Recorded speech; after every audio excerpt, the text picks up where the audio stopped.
Thank you for joining me today at A Touch of Blue Studio with Drawing with Grandma. Welcome back to my studio. You may recall that last week we did 2 studies of this heron, one in graphite pencil in our sketchbook, as you see here, and then I did one on watercolor paper with watercolor and chalk pastels. I hope you enjoyed those demonstrations.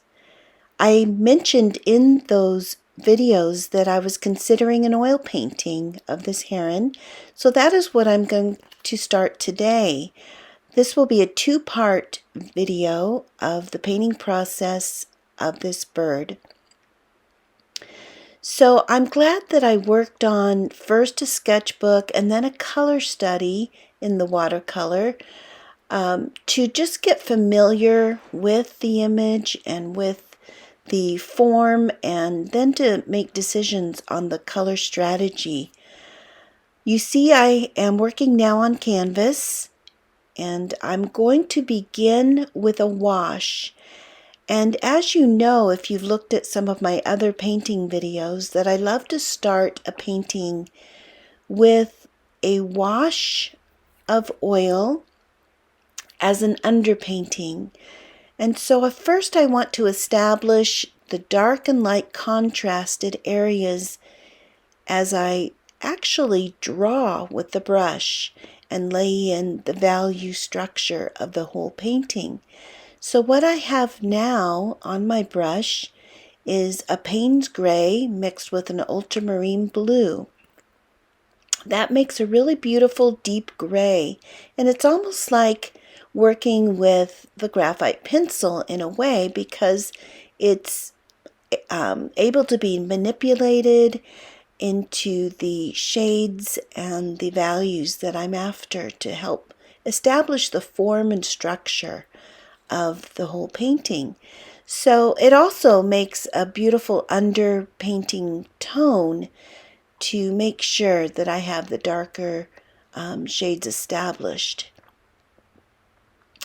So here I am working on all the areas that have a really dark value, and then establishing a firm plan for the final drawing.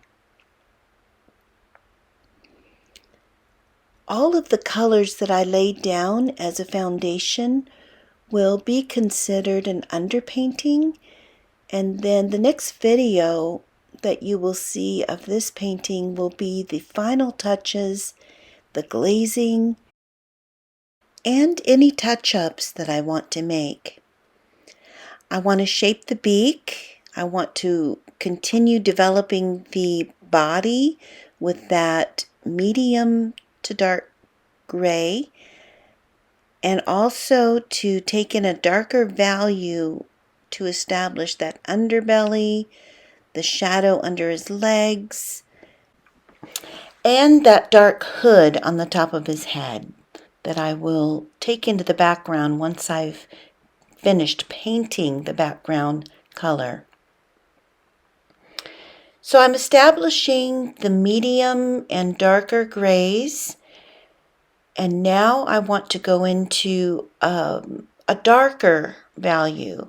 I want to take a little bit more Payne's gray, a little bit less blue, and to give it that three-dimensional form by creating that darkest shadow underneath him. And we'll just gradually do that and blend everything while it's wet.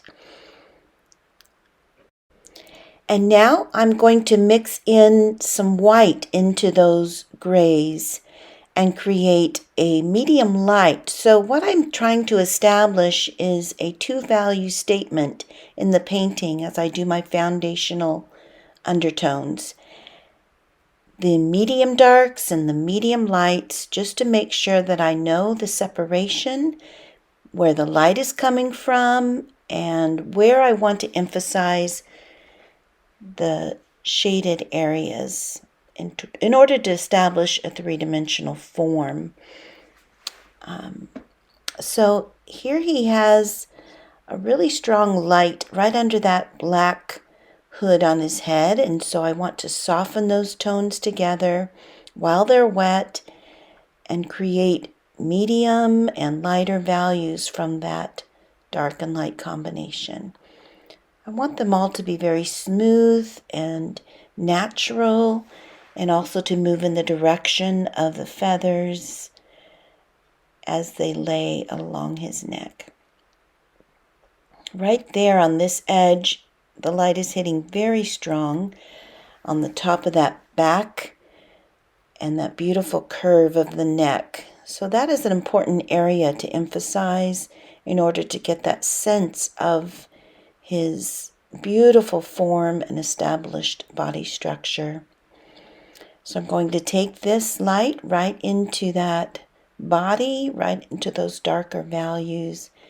And then as I'm establishing that wing, the same will happen, is the medium lights into the medium darks and into those darkest darks. So really it's just such a very gradual process. Okay, so you can see that I am developing the background. I chose to do kind of a violet cerulean blue that has a little bit of ultramarine blue in it as well, and of course a lot of white. I want it to be grayed down a little bit. If the color is too saturated and too bright, then it will take attention away from the bird, which is the focal point and the subject of this painting. But I do want to create a color that is going to suggest the environment that he is in, which is a watery area, so blue is natural for this, and it goes well with his established colors that you'll see more and more as I develop him. I'm starting with the medium tone, and then I'm getting lighter as I go further down into the painting. Now I want to establish a little bit of ripple effect on the water. Of course, I don't want it to be the focal point, but it needs to suggest a natural environment and his surroundings. And, just to give a little more interest in the overall work. I will work on that more once he is finished, but this helps to kind of establish it in my mind and to determine the values of each of those stages of the background, the top clear down to the bottom.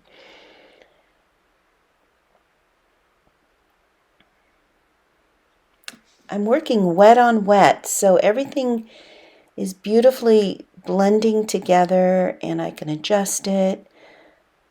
I want to be sure to do this stage of the painting when everything is still wet and able to be manipulated, and then we will work on the next stage once this is dry to do our glazes and just some established strong color overlays.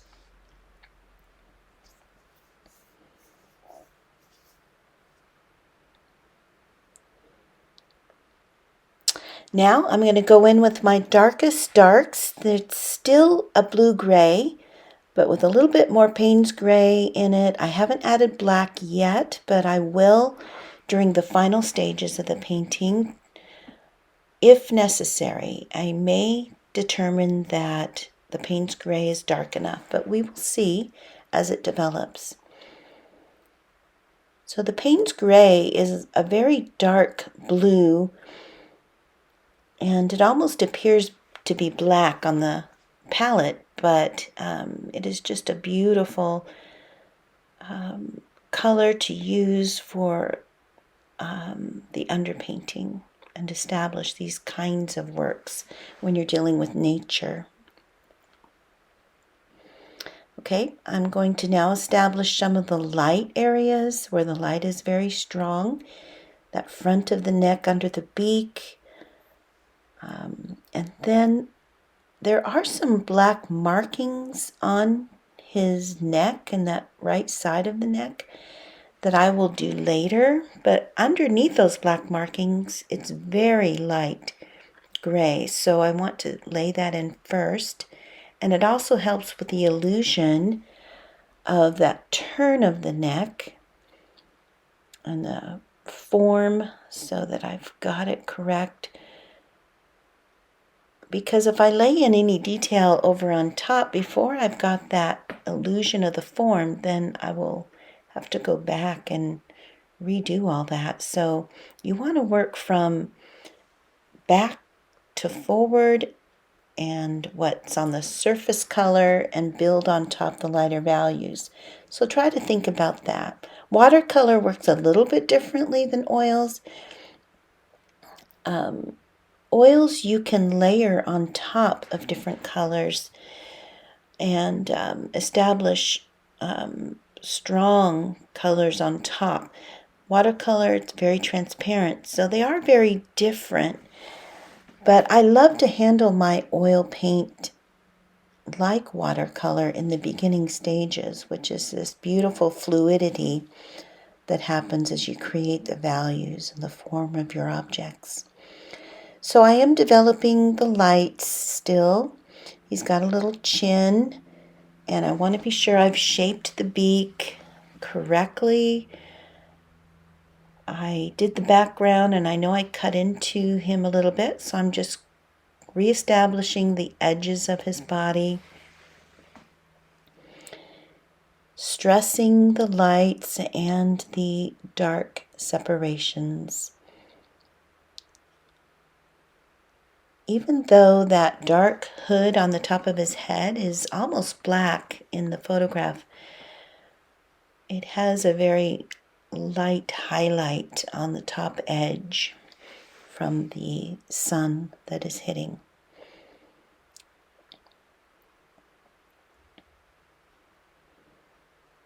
And again, I need to reemphasize this beautiful curve. Make sure that that light is very strong as it hits. And in the last, a few minutes ago, I guess I said that, but when I did the background,